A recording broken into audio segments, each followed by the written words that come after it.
Gold. The one thing kings went to war for.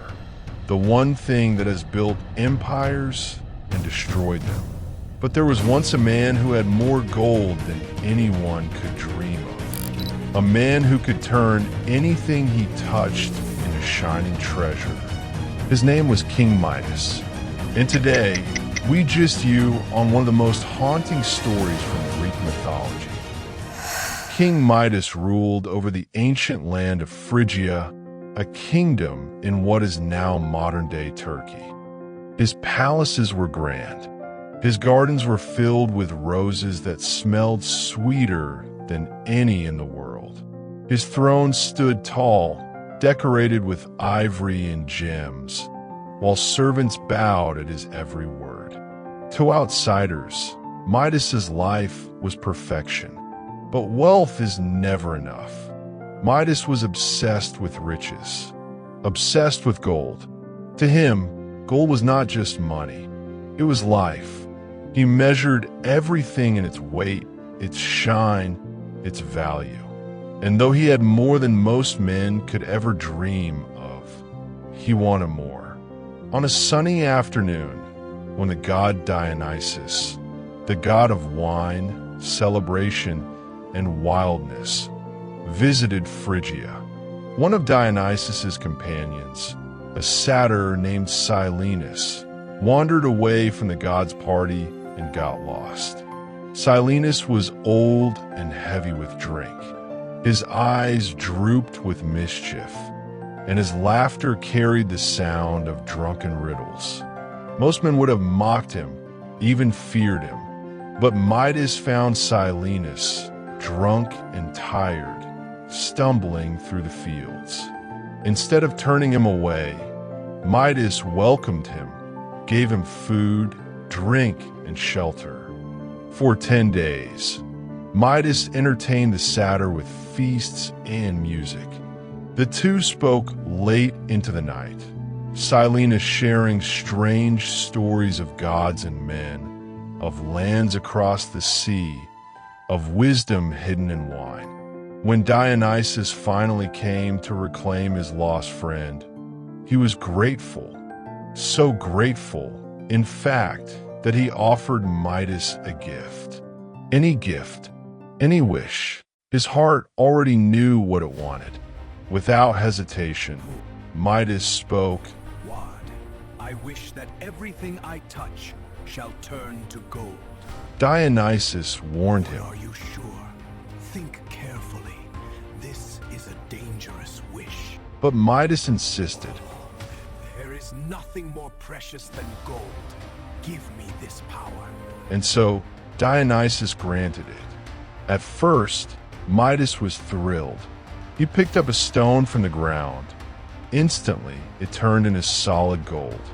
He touched a rose from his garden, gold. The rose, once soft and living, lost its fragrance, its petals frozen in stiff yellow metal. Yet Midas laughed with joy. He thought himself the richest, the most powerful man in the world. He ran through his palace like a child, touching doors, walls, vases, furniture. All of it transformed into gleaming treasure.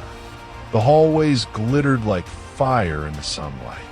Servants gasped in awe. His dream had come true. He dreamed of armies armed in gold, palaces brighter than the sun, nations bowing before his wealth. But what began as wonder soon became terror. That evening, Midas sat at his banquet table. His servants brought him bread, meat, and wine. Hungry, he reached for the food, and the moment it touched his lips, it hardened into gold. The bread crumbled in his hands, cold and metallic. The meat turned stiff and useless. Even the sweet, flowing wine transformed into a golden block. The joy drained from his face. He tried again and again, desperate to eat. But everything became gold. His gift had made him a starving man surrounded by endless treasure. And then, came the greatest blow of all. Midas's daughter, Ira, seeing her father's distress, ran to him. She threw her arms around him to comfort him, and in that instant, she too turned to gold. Her warm embrace froze forever in his arms. Her smile, her very life, gone, replaced by cold, lifeless metal. Midas screamed. His palace, once filled with joy, was now nothing more than a golden tomb. He begged the gods to take back his gift. What use is gold if it robs you of food, of drink, of love, of family? The wealth he once craved had become a prison. Midas fell to his knees and prayed to Dionysus. He begged, he wept, he cursed his own greed. For days, he refused food, refused comfort. His palace servants whispered in fear, unsure whether to approach him. Some thought the king had gone mad, but Dionysus, moved by his suffering, answered. He told Midas to go to the river Pactolus and there wash away the golden touch. Midas obeyed. He plunged his hands into the flowing water, and as he did, the curse left him. The river carried away the golden power, and from that day, its sands sparkled with flecks of gold. His daughter returned to life. His hunger returned, and Midas learned, perhaps too late, the cost of his greed.